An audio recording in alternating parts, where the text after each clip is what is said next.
वक्त हम देख रहे हैं पाकिस्तान तहरीक इंसाफ अवामी मैदान के बजाय अब वर्चुअली जलसे करने पे चली गई है। आज भी आपकी पार्टी एक वर्चुअल जलसा कर रही है और इलेक्शन में तो फिर आपको निकलना पड़ेगा बाहर। और लगता है कि असल जो आपको फाइट है, अगर आपने इलेक्शन में जाना है तो आपको फिजिकल मैदान में निकलना पड़ेगा।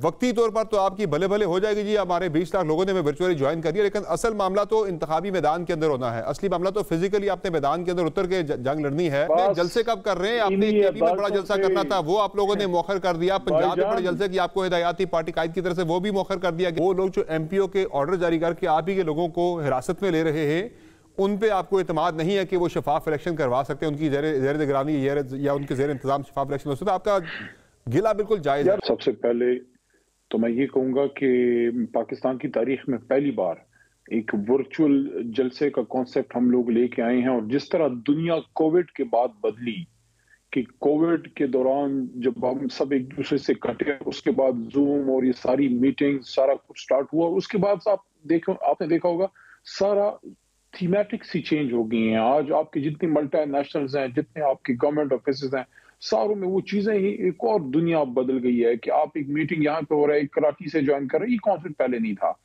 तो इन हालात में ये एक बहुत जबरदस्त स्टेप है। मैं अप्रिशिएट करूंगा तहरीक इंसाफ के जो हमारे वॉरियर्स हैं, सोशल मीडिया की टीमें हैं, वॉलंटियर्स जो सिर्फ और सिर्फ पाकिस्तान की मोहब्बत में इमरान खान साहब के साथ, तहरीक इंसाफ के साथ अटैचमेंट है।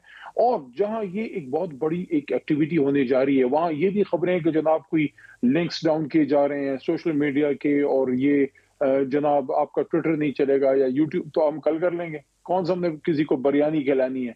हम कल कर लेंगे, हम परसों कर लेंगे, किसी भी दिन कर लेंगे, रात को 3 बजे कर लेंगे। तहरीक इंसाफ तो आपको पता है, हमारा तो वर्कर और वोटर सपोर्टर तो हमारे साथ हर वक्त इंटैक्ट रहता है। लेकिन सर मसला ये है कि आपने पेशावर में जलसा करना था। मुझे ये कहने दीजिए कि जहां ये बहुत बड़ी एक्टिविटी है, जो इंशाल्लाह आप देखेंगे आज एक नई तारीख रकम होगी, वहां बहुत बड़ा सवालिया निशान होगा हमारी तमाम उन लोगों पे जो जिम्मेदार हैं इस मुल्क में आजाद शफाफ इलेक्शन के और आइन की पासदारी के, कि मुल्क की सबसे बड़ी जमात और सबसे ज्यादा वोटर सपोर्टर रखने वाली जमात, सबसे ज्यादा ओवरसीज बैकिंग और सपोर्ट रखने वाली जमात, उसको आज मजबूर किया गया है कि वो वर्चुअल जलसा करे। सर वो ओवरसीज जो हैं वो वोट डालने भी आएंगे या सिर्फ जलसे में तो हाजिरी लगा लेंगे? आज आपके 15 लाख लोग आ जाते हैं वर्चुअल जलसे में, या 20 लाख भी शामिल हो जाते हैं अपने घरों से, उससे वक्ती तौर पर तो आपकी भले भले हो जाएगी जी, हमारे 20 लाख लोगों ने वर्चुअली ज्वाइन कर लिया, लेकिन असल मामला तो इंतखाबी मैदान के अंदर होना है। असली मामला तो फिजिकली आपने मैदान के अंदर उतर के जंग लड़नी है। पेशावर में आपने जलसा करना था, पहले 1 दिसंबर की डेट आई थी, फिर 10 दिसंबर की आई, फिर 15 दिसंबर की आई। जलसा आप लोगों ने नहीं किया, हालांकि आपके पार्टी कायद की वाज़ेह हिदायत थी कि पेशावर में जलसा करना है, लेकिन नहीं किया गया वो जलसा। वर्चुअल जलसा आप कर लेंगे, भले भले हो जाएगी, लेकिन क्या वो ओवरसीज पाकिस्तानी वोट डालने भी आएगा? देखिए समर साहब, कोई और बात करे तो करे, आप तो मम्मी डैडी नहीं है। आपको तो मैंने इन्हीं कॉरिडोर्स ऑफ पार्लियामेंट में आपको एज अ सर मैं इसीलिए सवाल कर रहा हूं कि यूएई से, अमेरिका से, कनाडा से बैठ के बंदा अपने बेडरूम से ज्वाइन तो कर लेगा, आपको वोट डालने को आएगा? आपको नहीं पता जो एक बंदा बाहर होता है उसका 20 बंदा पाकिस्तान में होता है? आपको नहीं पता? वही तो लोग हैं जो तहरीक इंसाफ के चिराग हैं, वो वही हैं जो बाहर हैं और वहां से उसके बाद सारी अपनी फैमिलीज को वो कन्विंस करते हैं, और वो फिर सारी कौम क्यों समझी है। देखें, मैं हमेशा इस बात पे सोचता था कि जहां जहां ओवरसीज लोग ज्यादा है बाहर मुल्क में, वहां से पाकिस्तान में ज्यादा वोट पड़ता है। क्यों? क्योंकि वो अपने लोगों को कन्विंस कर लेते हैं, क्योंकि वो पाकिस्तान से बहुत मोहब्बत करते हैं। ओवरसीज पाकिस्तान, वो कहते हैं कि यार देखो, हम इस मुल्क से बाहर हैं, पाकिस्तान से बाहर, पाकिस्तान की फॉरेक्स रिजर्व्स हम बढ़ाते हैं, पाकिस्तान को हम कमा के बेचते हैं, लेकिन हम की मुल्क से बाहर, हम इसलिए मुल्क से बाहर हैं कि पाकिस्तान में ऐसी हुकूमतें नहीं आई, ऐसे लोग नहीं आए जो पाकिस्तान में वो रोजगार के मौके दे सके। और तहरीक इंसाफ आके वो करेगी। और मैं ये नहीं कहता कि हमसे गलतियां नहीं, हमसे हुई हैं, लेकिन हमने सीखा है। लेकिन 75 साल में से 3-3.5 साल इमरान खान की हुकूमत रही है, बाकी यही सारे हैं कभी इधर से कभी उधर से अटैक करते हैं, कभी इकट्ठे होते हैं। ये वर्चुअल दुनिया से, ये वर्चुअल दुनिया से आप, ये वर्चुअल और तखय्युलाती दुनिया से आप एक्चुअल दुनिया में, फिजिकल दुनिया में कब उतर रहे हैं? इंतखाबी मैदान के अंदर आप जो है इलेक्शन लड़ना, आपने जलसे कब कर रहे हैं? आपने केपी में बड़ा जलसा करना था, वो आप लोगों ने मौखर कर दिया। पंजाब में बड़े जलसे की आपको हिदायत थी पार्टी कायद की तरफ से, वो भी मौखर कर दिया कि अभी तक उसी भी कोई तैयारी नजर नहीं आ रही। कब कर रहे हैं जलसे पंजाब और केपी के अंदर? अब तो आ गई है, इलेक्शन का शेड्यूल भी आ चुका है सारा। समर भाई, तखलियाती दुनिया में तो वो हैं जो ड्राइंग रूम में बैठ के मुल्क की तकदीरों के फैसले कर रहे हैं। हम तो जेलों से और हुकूमत खानों से और पता नहीं कौन सी चक्कियों से निकल निकल के और पर्चों से और थानों से निकल के आपके सामने बैठे हैं।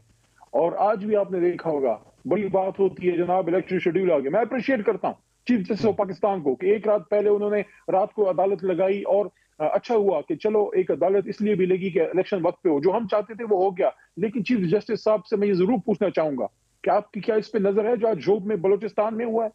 आपके हुक्म से, आपके हुक्म से शेड्यूल जारी हुआ और इलेक्शन इंशाल्लाह वक्त पे होगा। और हमें अपनी सुप्रीम कोर्ट पे पूरा एतमाद है, जो कह रहे हैं कि सुप्रीम कोर्ट 8 फरवरी से पीछे नहीं हटेगी इलेक्शन डेट से। लेकिन जो हमारे कन्वेंशन नहीं होने दिए जा रहे, जो हमारे लोगों को पॉलिटिकल एक्टिविटीज नहीं करने दी जा रही, कौन कह रहा है कि 9 मई के मुलजिमों को ना पकड़ें? 1000 होंगे, 2000 होंगे, 3000 होंगे, करोड़ों तो नहीं है, लाखों तो नहीं है। तो बाकी जो पाकिस्तान में पाकिस्तान तहरीक इंसाफ का वर्कर सपोर्टर है, या फिर आप देखें क्या कंट्रोल्ड इलेक्शन है? क्या ये कोई वो जो अयूब खान साहब के जमाने में यही जो पर्चे वगैरह है पकड़ दकड़ ऐसी के डर से आप लोग बड़ा जलसा नहीं कर रहे पंजाब या केपी के अंदर? वर्चुअली आप जा रहे हैं? करेंगे इंशाल्लाह, हम आएंगे इंशाल्लाह। पंजाब भी आएंगे, पश्तूनख्वा में भी, और सिंध और बलोचिस्तान में भी इंशाल्लाह। हम जलसे भी करेंगे, कन्वेंशन भी करेंगे। अगर इलेक्शन डेट अनाउंस हो गई है, शेड्यूल आ गया है, बाकी जमातें मैदान में होंगी, हम भी जाएंगे। देखते हैं फिर डाले हम सबको जेल में। अच्छा, आप लोगों ने इलेक्शन के लिए कैसे उसे मानती है? आपकी पार्टी ने हाई पेडेस्टल लिया हुआ था इंतखाबात के लिए कि हम वो वाहिद जमात जो पाकिस्तान के अंदर इंतखाबात चाहते हैं। ये जो उमैद न्याजी की पिटीशन के बाद जो हुआ, सबको सर्दी लग रही है। नहीं, मैं कह रहा हूं उमैद न्याजी की सर्दी लग रही है यार। उमैद न्याजी की पिटीशन के बाद जो सारा ब्लेम आपकी पार्टी के ऊपर आया, उससे आपकी वो जो एक पोजीशन थी हाई पेडेस्टल था, वो मुतासिर नहीं हुई आपकी? यार मुझे एक बात बताओ, एक मिनट। अगर मैं आपको ये कहूं कि कोई और नहीं मेरा इंटरव्यू समर अब्बास लेगा, तो इससे आपकी तौहीन तो नहीं होती ना? इसका तो मतलब है आपकी क्रेडिबिलिटी है। तो अगर हम ये लोग कह रहे हैं तहरीक इंसाफ वाले कि हमें एग्जीक्यूटिव पे जो हम पे पर्चे काट रहे हैं, जो हमें जेलों में डाल रहे हैं, जो हम पे जुल्म कर रहे हैं, जो हमारे घरों पे छापे लोगों के मार रहे हैं, जो न चादर है न चार दीवारी का तकद्दुस है, हम ये कहते हैं कि उनके नहीं, हमें अपनी जुडिशरी के हाथ पे ज्यादा जो है वो सिर्फ ये तो नहीं थी, वो तो 50-50 बात का वो सेक्शन ही उड़ाने के हवाले से थी ना आपकी। और relevant forum supreme court of Pakistan थी, इलेक्शन कमीशन था, किसी एक वाहिद अफसर के बारे में पिन पॉइंट करके शिकायत भी नहीं दर्ज करवाएगी। ऑर्डर के अंदर लिखा है, कहीं भी तरीके से शिकायत नहीं कि भाई फलां जो डीसी बैठा है वो ठीक नहीं है, फलां जो आरोप आप लगा रहे डिप्टी कमिश्नर वो ठीक नहीं है। कोई स्पेसिफिक कंप्लेन भी नहीं आई ना आपकी? इट्स नॉट, देखिए इट्स नॉट अबाउट, ये एक शख्स की बात नहीं है, ये समर अब्बास की बात नहीं है, ये किसी डिप्टी कमिश्नर साहब की बात नहीं है, ये पूरे एक इंस्टीट्यूशन की बात है। मुझे आप एक बात बताएं, आज अगर इस्लामाबाद हाई कोर्ट में कोई जज साहिबान, या पेशावर हाई कोर्ट में, या लाहौर हाई कोर्ट में, या सुप्रीम कोर्ट में, या कहीं भी कोर्टों में कोई जज साहिबान, मतलब मेरे जैसा आपके सामने, ये जो मैं आपके सामने जिंदा सलामत बैठा हूं, या 6 फुट का आपके सामने बाहर बैठा हूं, क्यों बैठा हूं? कि एक ही दहशतगर्दी की अदालत में मोहतरम जज थे जिन्होंने अदम सबूत की बुनियाद पर मुझे डिस्चार्ज कर दिया मर्दान दहशतगर्दी अदालत में। तो अगर जज साहिबान स्टैंड ले सकते हैं आइन पे, तो डिप्टी कमिश्नरों को इनको क्या हुआ है? क्या ये ओथ इन्होंने आइन पे नहीं लिया? मेरे अपने वालिद साहब जो है वो सिविल सर्वेंट थे, हमने तो कभी नहीं देखा हमारे उस जमाने में जो हमारे वो लोग थे जिनको हम देखते थे कि वो भी सिविल सर्वेंट्स थे, क्यों नहीं स्टैंड लेते? क्यों नहीं स्टैंड लेते? क्या आइन की पासदारी देखिए ये कोई इमरान खान की ये जो जुडिशरी की जिम्मेदारी है? आपकी बात से मैं 200% एग्री करता हूं इस हद तक कि वो लोग जो एमपीओ के ऑर्डर जारी करके आप ही के लोगों को हिरासत में ले रहे हैं, उन पे आपको एतमाद नहीं है कि वो शफाफ इलेक्शन करवा सकते हैं, उनकी जेर निगरानी या उनके जेर इंतजाम शफाफ इलेक्शन हो सकता है। आपका गिला बिल्कुल जायज है, लेकिन 2017 में इलेक्शन एक्ट के अंदर ये शेख आप लोग जब शामिल हुई थी तो आप लोग बैठे थे कमेटी के अंदर, आप लोगों ने क्यों उसकी मुखालफत नहीं की? आपकी सारी रजामंदी से ये सारा कानून पास हुआ, तब भी जहरा ये इलेक्शन एक्ट के अंदर से ही गुंजाइश मौजूद है वहां पर। ये देखिए चीजों को प्लीज देखिए कॉम्प्लिकेट ना होने दें, सिंपल सी बात है कि इन सारे ये जो हमारे साथ जो भी ये सब कुछ हुआ है, मतलब है कि हमें सही वो जिसको एक तरह से कहते हैं ना दीवार से लगा के सही हमारी ऐसी तैसी की गई है हमारे वर्कर और हमारी लीडरशिप की। तो इन हालात में अगर हमारा एक वकील सीनियर आदमी वो सुप्रीम कोर्ट और अदलिया पे एतमाद का इजहार करता है कि हमें आप पे एतमाद है, आप हमें इलेक्शन करा के दें, उससे तो उनकी तौहीन नहीं हुई, उससे इनकी इज्जत बढ़ी है। और इंशाल्लाह जब हमें काजी साहब छुट्टी से वापस आएंगे, जब उमैर साहब को बुलाएंगे, उमैर साहब उनको एक्सप्लेन करेंगे कि हम तो देखिए तहरीक इंसाफ वो जमात है, किसी जमात का लीडर देखिए, किसी जमात का लीडर जुडिशरी के लिए जेल नहीं गया। इमरान खान साहब जेल गए।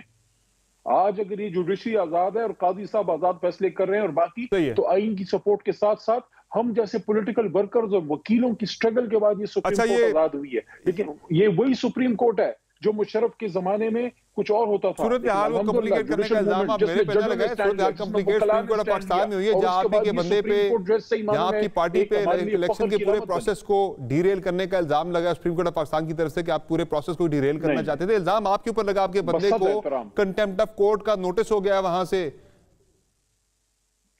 समर साहब, बसद एहतराम, देखिए बसद एहतराम, हम अपनी सुप्रीम कोर्ट को एतमाद दिलाना चाहते हैं और काजी साहब को भी एतमाद दिलाना चाहते हैं कि आप ही पे तो हमें एतमाद है। सुप्रीम कोर्ट के लिए तो हमने जो है इतनी स्ट्रगल की है और हम तो ये कह रहे हैं कि हमें एग्जीक्यूटिव इंतजामिया पे नहीं, हमें अदलिया पे एतमाद है। तो इससे तो मुझे आप ये बता दें मुझे कि उमैर न्याजी साहब को सुप्रीम कोर्ट ऑफ पाकिस्तान ने जो कंटेम्प्ट ऑफ कोर्ट का नोटिस किया है, उन्हें माफी मांगनी चाहिए या कंटेस्ट करना चाहिए इससे तौहीन अदालत के नोटिस को? देखिए, मेरे ख्याल में उमैर साहब आके एक्सप्लेन करेंगे, माफी वगैरह की बात नहीं है, हम एक्सप्लेन करेंगे, बताएंगे कि सुप्रीम कोर्ट तो हमारी ही जमात है जो सुप्रीम कोर्ट के लिए हमने हमेशा स्टैंड लिया है। अभी जो पिछली हुकूमत जो पीडीएम की गुजरी है, जिस तरह से सुप्रीम कोर्ट का 14 मई का हुक्म उन्होंने इंप्लीमेंट नहीं होने दिया, हम ही थे जो पूरे पाकिस्तान में अपनी सुप्रीम कोर्ट के लिए निकले थे। वो किसी शख्सियत के लिए नहीं निकले थे। हमारे लिए अतब बंदियाल साहब हों या काजी साहब हों या कोई हो, उससे पहले उसके बाद हमारे लिए सारे मोहतरम है। जो भी पाकिस्तान का चीफ जस्टिस होगा, काजी खुजाद होगा, जो हमारी अदालत उज़्मा, अदालत आलिया में सारे जज जितने बैठे सारे ऑनरेबल हैं। अच्छे बुरे हर जगह लोग होते हैं। हमने इदारे को सपोर्ट और उसको मजबूत करना है, तो हम आके एक्सप्लेन करेंगे कि हम तो आप पे एतमाद का इजहार कर रहे हैं, इससे तो आपके वकार में इजाफा हुआ है।